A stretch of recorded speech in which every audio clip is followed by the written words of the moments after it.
One ব্লকের বিরোধী দলনেতা আছি। আপনারা দেখতে পাচ্ছেন কয়েকদিন ধরে নন্দিনী মেলা চলছে, যেটা রামনগর এক পঞ্চায়েত সমিতি এবং ব্লক প্রশাসনের দ্বারাই হয় এবং এটা বহু বছর ধরে চলেও আসছে।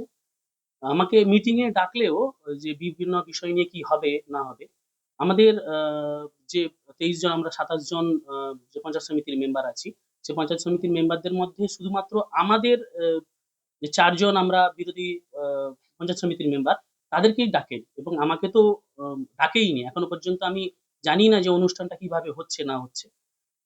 মানে সরকারি আ যে সরকার থেকে যে নন্দিনী মেলার জন্য যে অর্থটা আসতো এখানে, সে অর্থটা কিন্তু এখন আসে না এবং পুরো টাকাটা ব্লক প্রশাসনের তথ্য থেকে, মানে ব্লক প্রশাসনের কাছ থেকেই আ পুরো যাচ্ছে এবং তারই টাকায় নন্দিনী মেলা হচ্ছে। অন্য কোনো ব্লকে হয় না। এই ব্লক এখনো পর্যন্ত চালিয়ে রেখেছে। সাধারণ মানুষদের যে টাকাগুলো এইভাবে নয়-ছয় করা হচ্ছে। আর আমাকে ওরা ডাকেওনি। আমি এখনো পর্যন্ত যাইওনি।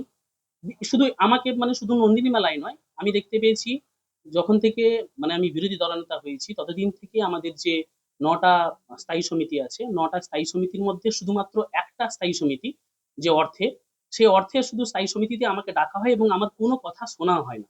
আমি যখন কোনো বিষয়ে বিরোধিতা করি তখন বাকি মানে আমার কোনো কথা শোনা হয় না এবং বাকি যে ৮ টা আ স্থায়ী সমিতি আছে সেখানে আমার কেন অন্য কোনো পঞ্চায়েত সমিতির মেম্বারদেরকে সেখানে রাখাও হয়নি। আমি এই বিষয় নিয়ে বহুবার বিডিও ম্যাডামের কাছে এবং আগে যে বিডিও ছিলেন উনার কাছেও কমপ্লেইন করেছি। আমরা মা মানে বহুবার কমপ্লেইন করার পরেও আম তিনি কোনো স্টেপ নেননি। মানে এর আগে যে রিপন তালুকদার ছিলেন। এখন আমাদের বিডিও ম্যাডাম আম পূজা পূজা দেবনাথ ম্যাডাম, উনি উনাকে আমি এই কথাটা বলেছিলাম। বলার পরে উনি বললেন, "ঠিক আছে, আপনাকে স্থায়ী সমিতিতে ডাকা হবে।" কিন্তু এরপরে কয়েকটা স্থায়ী সমিতির মিটিং এবং যে সমস্ত জিনিসপত্রগুলো সরকার থেকে আসে, সেই সমস্ত জিনিসপত্রগুলো কিন্তু আমিও পাই না এবং আমার আন্ডারে যে সমস্ত পঞ্চায়েতগুলো, মানে আমার তো পুরোটাই সমস্ত পঞ্চায়েতের আন্ডারে আমি আছি। সেই পঞ্চায়েতে আমি আমার আম লোকেদেরকে দিতেও পারি না এবং যার জন্য সাধারণ মানুষ যে সমস্ত জিনিসপত্রগুলো সরকার থেকে আসছে, পুরোপুরি বঞ্চিত হয়। এবং আপনাদের তরফ থেকে আমি জানাতে চাই সরকারের যাতে দৃষ্টিগোচরে আসে এবং আমাদের এই সমস্ত আ যে দুর্নীতিগুলো হচ্ছে, মানে ব্লকের যে দুর্নীতিগুলো হচ্ছে, তা সকল স্তরের মানুষদের কাছে যাতে পৌঁছে যায় এবং আমরা দেখতে পাচ্ছি যদি আমরা এরকম ধরনের মানে কোনো স্টেপ না নেন আমাদের সভাপতি বা বিডিও ম্যাডাম, তাহলে আমরা কিন্তু বৃহত্তর আন্দোলনে যাব। প্রয়োজনে আমরা কোর্টে যাব। দেখা যাচ্ছে আপনার বিরোধী সদস্য কতজন রয়েছে? আমরা বিরোধী সদস্য ৪ জন আছি। ২৭ জনের মধ্যে আপনি ৪ জন ৪ আপনারা জন আছি। শুধু নন্দিনী মেলা না, সর্বক্ষেত্রে যেটা না, বিরোধীদের একটা বড় সর্বক্ষেত্রেই। গুরুত্বপূর্ণ, সেই জায়গায় কি আপনাদের বয়কট করা হচ্ছে বা ডাকা হচ্ছে?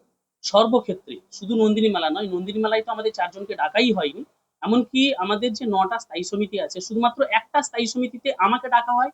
বাকি কোনো স্থায়ী সমিতিতে অন্য কোনো মেম্বার, এমনকি আমাকেও নয়, আমাকেও ডাকা হয় না। এবং যে সমস্ত জিনিসপত্রগুলো আসে সরকার থেকে, সে ধান বলুন, সরষে, চারাগাছ, বিভিন্ন বিষয়, বিভিন্ন জিনিসগুলো, সেগুলো আমরা কোনো কিছু কেউ পাই না। আপনার নাম তারেক রহমান। আমার নাম কার্তিক মন্ডল, রামনগর ১ ব্লকের বিরোধী দলনেতা।